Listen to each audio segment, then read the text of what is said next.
vamos recapitular um pouco as armas do cristão que vimos até aqui. Então nós vimos o cinto e couraça, que simbolizam a justiça de Cristo. Os sapatos, que é o evangelho da paz, ou seja, leva a mensagem para o mundo, essa mensagem de paz e esperança. O escudo da fé, para você se defender contra os dardos do inimigo. O capacete da salvação, que protege a sua mente, a sua cabeça, os seus pensamentos. E a espada do Espírito, que é a palavra de Deus. Mas existe uma outra arma, e a lição menciona por último essa arma. Uma arma poderosíssima, a oração. E esse é o próximo tópico, que tem como título Praticando a oração no campo de batalha. Praticando a oração no campo de batalha. E nós vemos isso em Efésios capítulo 6, 18 a 20, quando Paulo diz: orando em todo tempo, com toda oração e súplica no Espírito, e vigiando nisto com toda a perseverança e súplica por todos os santos, e por mim, para que me seja dada no abrir da minha boca a palavra com confiança, para fazer notório o mistério do Evangelho, pelo qual sou embaixador em cadeias, para que possa falar dele livremente, como me convém falar. Então, a lição da Escola Sabatina, ela traz aqui 2 pedidos de oração. Você já participou de um culto onde tem pedidos de oração? Ou na própria Escola Sabatina, quando se faz assim os pedidos de oração? Então, aqui, Paulo menciona 2 pedidos de oração e a lição fala disso. O primeiro deles, ele fala: faça uma oração fervorosa, urgente e perseverante. Por quem? Por todos os santos, ou seja, pelo exército, para que a igreja possa ser vencedora contra os poderes do mal. Você tem orado por sua igreja, por seu exército? Se não tem, ore pela igreja, ore pelo exército de Cristo aqui nesse planeta. E segundo, ele pede que orem por ele mesmo, né? Para que Deus concedesse a ele a mensagem certa, para a pessoa certa, na hora certa. Você tem orado pelo seu pastor, pelos anciãos, pelos líderes da igreja, pelos líderes do exército? Ore por eles, né? Você faz parte. Quando a igreja vence, você dentro da igreja vence também. Você está orando pela igreja, está orando por você também. E eu coloco então aqui o meu pedido, né? O pedido do pastor Jonathan Conceição. Oremos por todos os nossos irmãos e pela Igreja de Cristo nesses últimos dias. E o segundo pedido, orem por mim, orem pelos líderes da igreja, que Deus dê a eles a palavra certa nesses últimos dias. Mas a lição menciona outros chamados à oração aqui no Novo Testamento, né? Um dos chamados está em Lucas 18, 1 a 8. E aqui nós temos uma parábola, né? É interessante ler, e eu vou comentar rapidamente, mas diz assim: e contou-lhes também uma parábola sobre o dever de orar sempre e nunca desfalecer, dizendo: havia numa cidade um certo juiz que nem a Deus temia, nem respeitava o homem. Havia também naquela mesma cidade uma certa viúva que ia ter com ele, dizendo: faze-me justiça contra o meu adversário. Por algum tempo não quis atendê-la, mas depois disse consigo: ainda que não temo a Deus nem respeito os homens, todavia, como essa viúva me molesta, hei de fazer-lhe justiça para que enfim não volte e me importune muito.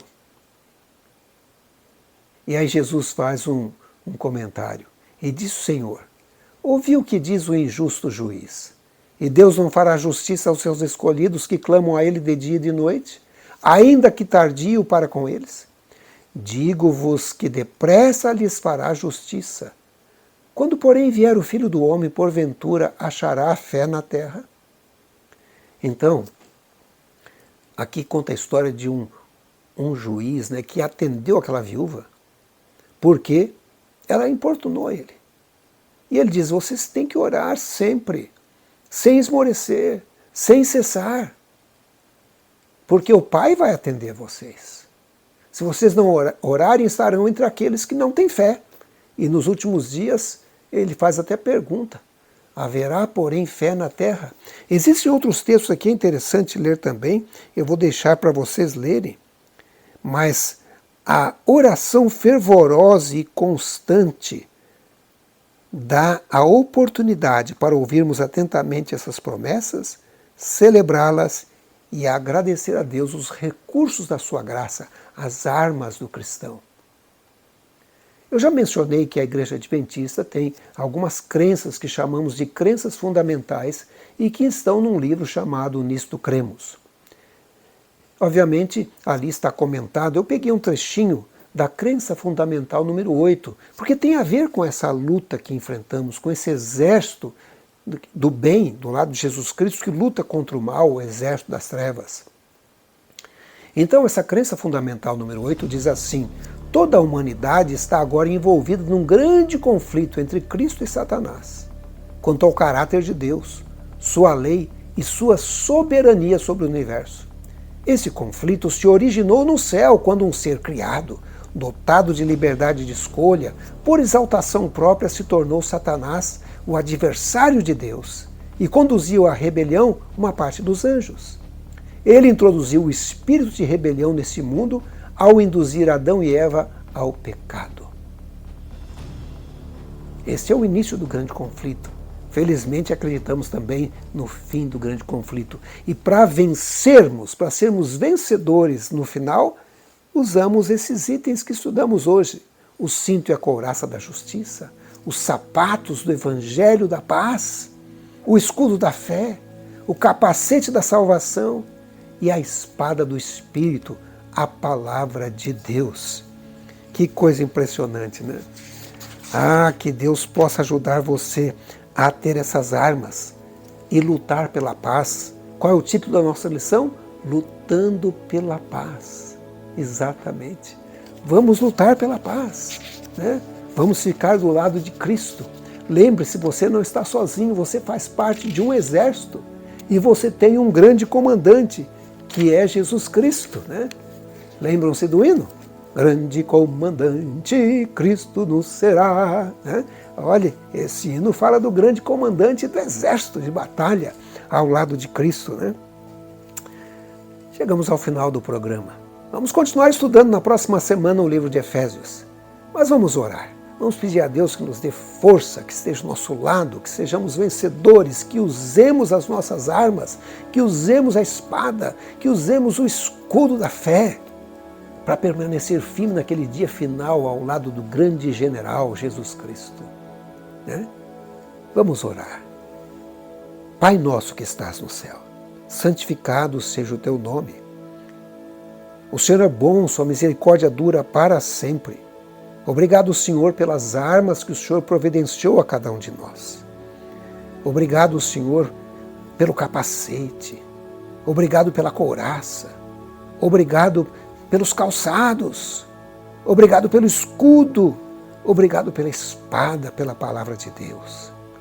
Aumente a nossa fé, a nossa comunhão contigo, que possamos perceber que fazemos parte de um exército que está indo para o céu, que sejamos como o cristão que alcance ali a linha final de chegada à cidade celestial.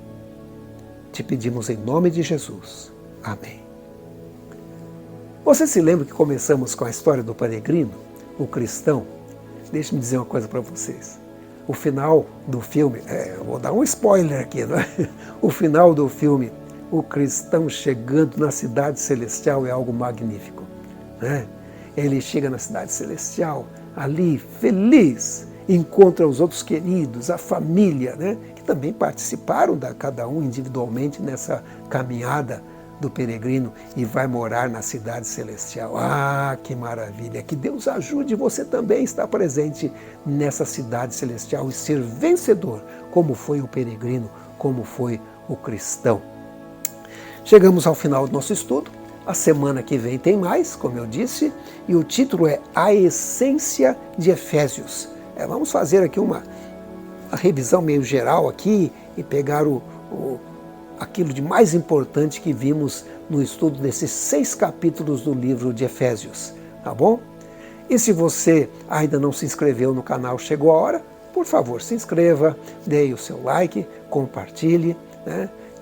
Coloque o seu comentário aí embaixo e assiste os demais vídeos que tenho colocado aqui no canal Chegou a Hora. Está bem? Que Deus abençoe você. Não perca os próximos vídeos que estaremos colocando no canal Chegou a Hora. Até lá.